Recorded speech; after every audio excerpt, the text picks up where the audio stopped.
Let's talk about verse 2. It's hard, isn't it? It's a hard section lyrically to come up with. A lot of people struggle with it.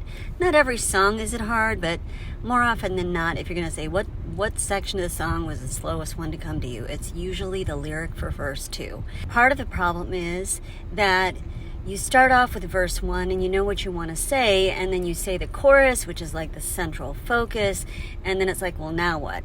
So here are some thoughts about verse 2 that can help you navigate these muddy waters that we all get lost in at times. If the song that you're writing is just a vibe song, congratulations. Verse 2 doesn't need to really go any further than verse 1. It just needs to reinforce the emotion and the psychology of the song, not get in the way of the chorus. Just give them more of what you gave them in verse 1. Dunzo, you're good.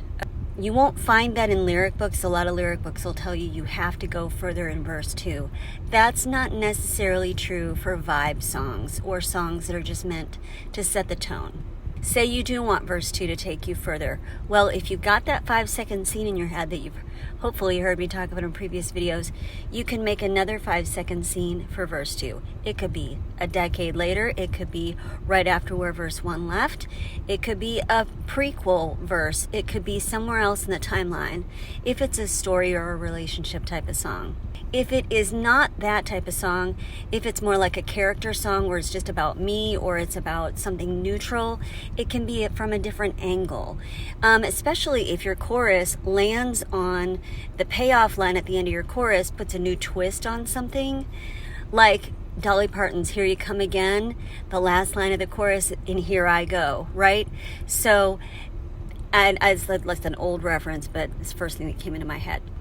So verse 2 can be after that reveal at the end of the chorus, and now we have a new perspective on things, and verse 2 can talk about that.